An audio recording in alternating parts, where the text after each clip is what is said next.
സാക്ഷ്യവുമായി പോയിടാം നാം യേശുവിനായി സാക്ഷികളായിടാം പോയിടാം.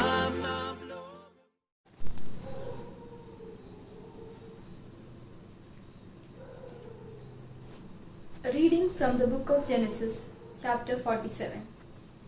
So Joseph went and told Pharaoh, "My father and my brothers, with their flocks and herds, and all that they possess, have come from the land of Canaan. They are now in the land of Goshen." From among his brothers he took 5 men and presented them to Pharaoh.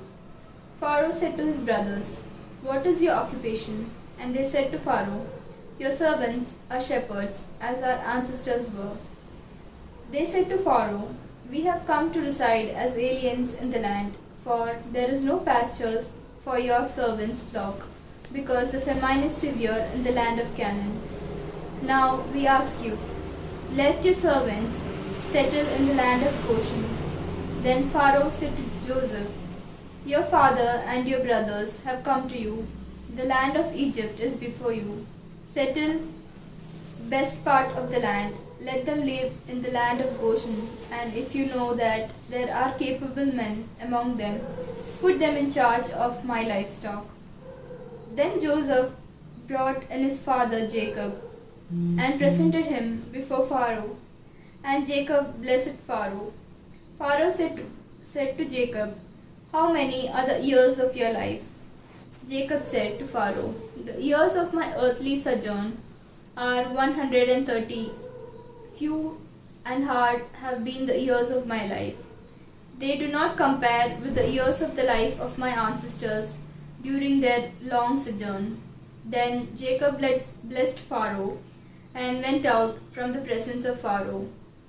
Joseph settled his father and his brothers and granted them a holding in the land of Egypt, in the best part of the land, in the land of Ramesses, as Pharaoh has instructed.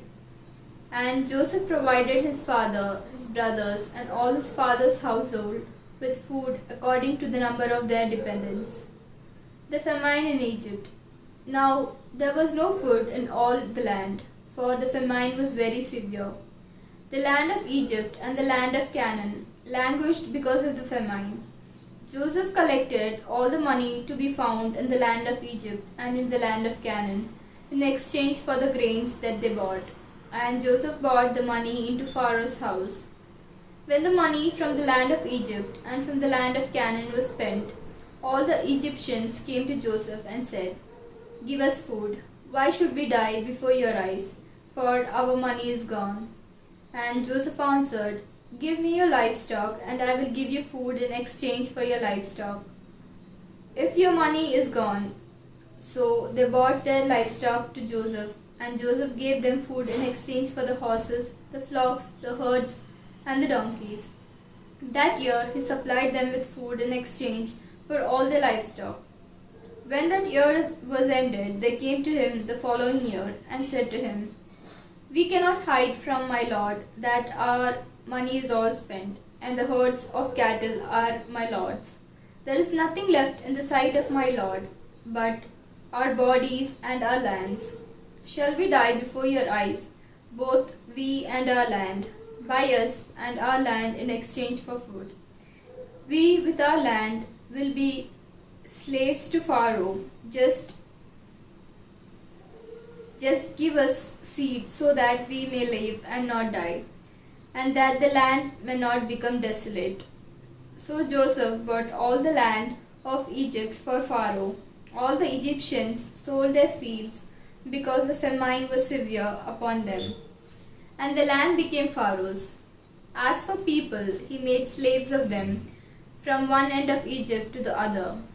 Only the land of the priest he did not buy, for the priest had a fixed allowance from Pharaoh and lived on the allowance that Pharaoh gave them. Therefore, they did not sell their land. Then Joseph said to the people, "Now that I have this day bought you and your land for Pharaoh, here is seed for you. Sow the land, and at the harvest you shall give 1/5 to Pharaoh, and 4/5 shall be your own, as seeds for the field and as food for your yourself and your households, and as food for your little ones." They said, "You have saved our lives. May it please my lord, we will be slaves to Pharaoh." So Joseph made it a statute concerning the land of Egypt, and it stands to this day, that Pharaoh should have the fifth. The land of the priests alone did not become Pharaoh's. The last days of Jacob. Thus Israel settled in the land of Egypt, in the region of Goshen, and they gained possessions in it, and were fruitful and multiplied exceedingly. Jacob lived in the land of Egypt 17 years. So the days of Jacob, the years of his life, was 147 years.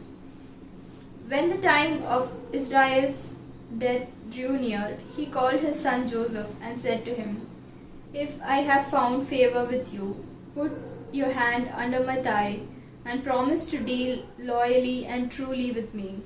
Do not bury me in Egypt. When I lie down with my ancestors, carry me out of Egypt and bury me in their burial place." He answered, "I will do as you have said." And he said, "Swear to me." And he swore to him. Then Israel bowed himself on the head of his bed